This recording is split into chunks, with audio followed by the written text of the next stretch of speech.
Oke, harga kontrak soal nomor 1, harga kontraknya 10 juta. Ini udah ada di soal. Estimasi biaya sampai tanggal ini 2 juta.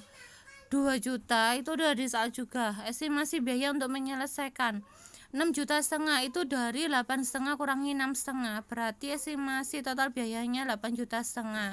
Estimasi total laba kotornya 1,5 juta dari 10 juta dikurangi 8,5 juta. Persentase selesainya 0,23 atau 23,52%. Itu dari mana? Dari biaya sampai tanggal ini 2 juta dibagi 8,5 juta. Ini kalau untuk pembulatan terserah kalian ya. Pokoknya kuncinya kalau tidak dibulatkan 23,52 misalnya seperti itu. 2 di belakang koma. Tapi kalau dibulatkan lihat belakangnya ya. Jadi kalau misalnya 23 ini 23,5 ikut 24 atau ikut 23. Kalian di belakang 5-nya. Di belakang 5 itu berapa? Kalau misalnya di atas 5 baru ikut 24. Tapi kalau masih di bawah 5 ikut 23. Dah, tahun 2015 saya kasih contoh 2005 sampai 2015 saja ya. Sampai tahun berikutnya insya Allah udah paham. Tahun 2015 harga kontraknya 10 juta. Biaya sampai tanggal ini 4,5 juta. Estimasi biaya untuk menyelesaikan 4 juta. 4 juta dari mana? 4 juta itu dari 8,5 dikurangi 4,5 juta. Ketemulah 4 juta. Estimasi biayanya 8,5. Nah, laba kotornya 10 juta dikurangi 8,5, 1,5 juta.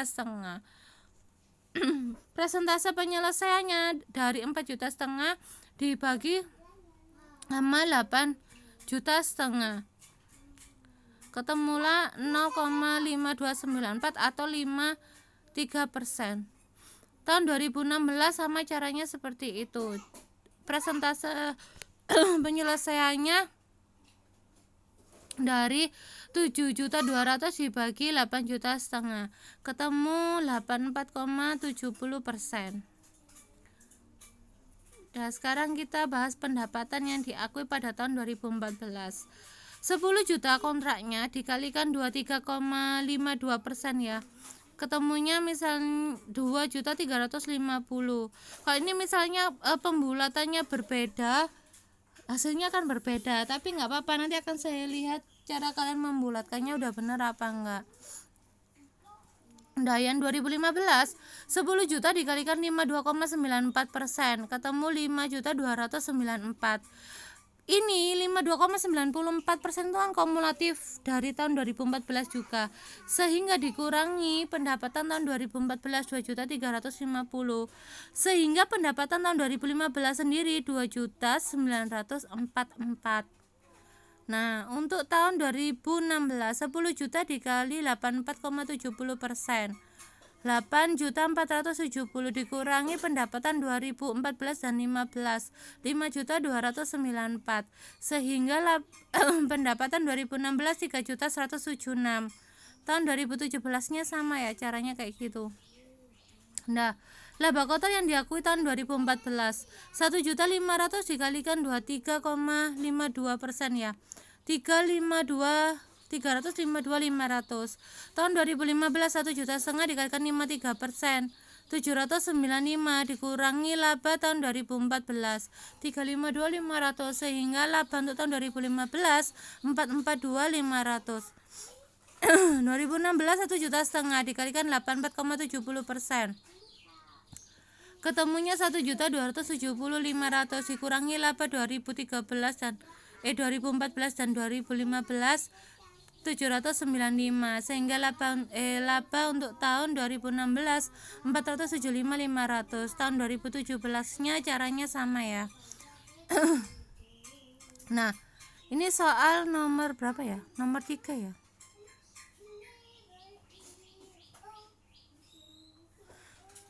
Soal nomor 3. Coba ini kalau soalnya nggak urut, maaf ya. Tahun 2012 laba 400 juta. Laba 400 juta itu kalian bayar pajaknya 25%. Berarti 400 juta dikalikan 25%, kalian bayar pajak 100 juta. Ini teorinya gini loh. Kalau perusahaan kalian rugi, kalian itu nggak akan dikenakan pajak. dan itu akan dikompensasi sampai 5 tahun ke depan. Itu kalau Indonesia. Tapi kalau Amerika 2 tahun ke belakang sampai 20 tahun ke depan. Sehingga kalau misalnya kalian 2013 ini rugi, pembayaran pajak kalian 2011 dan tahun 2012 dikembalikan. Jadi kalian dapat uang. Dan sampai 20 tahun ke depan sampai kerugian kalian terkompensasi. Dah, tahun 2013 kalian nggak akan membayar pajak karena kalian rugi, maka bayar pajaknya 0. Nah, yang kuning-kuning sesa bilo kotak ini orek-orekan ya.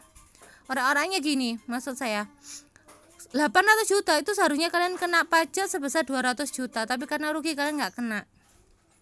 Dah, tahun 2014 kalian laba sebesar 100 juta. Laba ini kalian nggak akan kena pajak, makanya pajak kalian 0 karena untuk bayar kompensasi kerugian yang 800 juta. Nah, ini kalian baru terkompensasi untuk laba yang 100 juta ya. Masih kurang 700 juta lagi yang terkompensasi. Tahun 2015 kalian laba 400 juta. Ini kalian juga 0, nggak bayar pajak.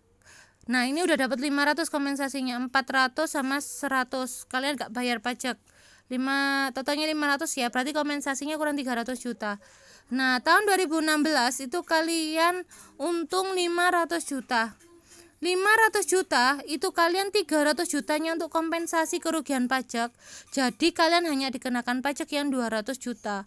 200 juta dikalikan sama 25%, ketemulah 50 juta. Jadi kalian tahun 2016 walaupun kalian untung 500 juta, yang kena pajak hanya yang 200 juta karena 300 jutanya masih kompensasi kerugian yang tahun 2013 gitu ya. Paham ya? Soal nomor 3 kalian harus ngitung yang ini dulu, baru bisa bikin tabel yang ini. Nah, nilai sekarang dari 5% dari 3 pembayaran sewa tahunan. Oke, habis gitu ini 71618. Iya, di soal saya itu belum termasuk 4000 ya. Di soal kan sudah termasuk kan, itu ada kata-kata belum termasuk seharusnya. Nah, 71618,68 itu di soal dikalikan ini tabel 6 strip 5 ya.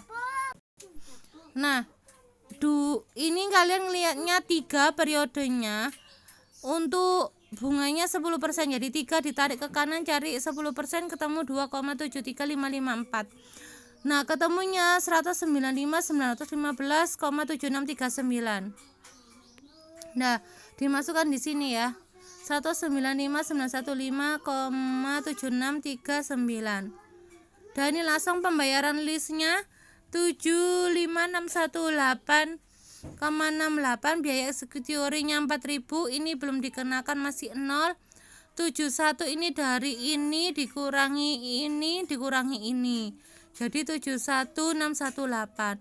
Nah, 124297 itu dari ini kewajiban list tahun sebelumnya dikurangi sama ini ketemulah ini 124297. Dah, saya kasih contoh sampai tahun 2011. Tahun 2011 ini dari mana? 12.429 dari ini 124.297,08 kewajiban list tahun sebelumnya dikalikan 10% ketemu ini. Nah, ini dari mana? 59188 dari 75618 dikurangi 4000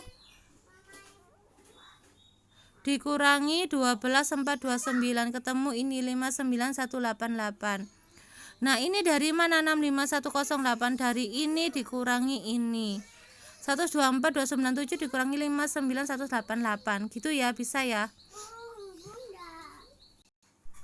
Oke, yang berikutnya adalah laporan arus kas. Labanya 15 juta, beban penyusutannya 500.000. Kenapa beban penyusutan menambah laba? Karena kalian kalian tidak mengeluarkan uang untuk beban tersebut, karena beban tersebut hanya untuk mengurangi nilai dari sebuah aktiva tetap. Misalnya kalian ada pendapatan sebesar 100.000, terus kalian bayar beban penyusutan 10.000. Nah, berarti uang kalian kan masih tetap 100.000 karena beban kan nggak ngeluarin uang. Padahal di laporan laba rugi berarti kalian seharusnya labanya kan 90 kan, padahal uang yang kalian pegang itu adalah 100.000. Dah berikutnya amortisasi aktiva tak berwujud ini sama ya, nggak ngeluarin uang juga, makanya harus nambah laba sebesar 200.000. Keuntungan atas penjualan mesin pabrik sebesar 2 juta. Ini kenapa mengurangi? Karena kalau kalian misalnya punya mesin terus kalian jual, nah selisihnya itu kalian masukkan dalam keuntungan. Selisih antara nilai buku sama penjualan kalian masukkan dalam keuntungan atas penjualan mesin pabrik. Padahal itu kan nggak ada, tidak ada uangnya, itu hanya selisih aja antara nilai buku sama harga jualnya, makanya harus dikurangi 2 juta.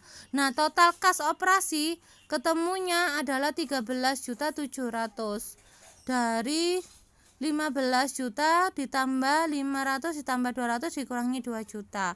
Nah, aktivitas investasi menerima pembagian dividen dari PT lain ya. Ini kalian misalnya beli saham di PT lain terdapat pembagian dividen sebesar 500.000. Membeli saham itu berarti kas keluar 3 juta. Makanya harus kas investasi kalian negatif karena kalian pengeluarannya lebih banyak daripada pemasukannya.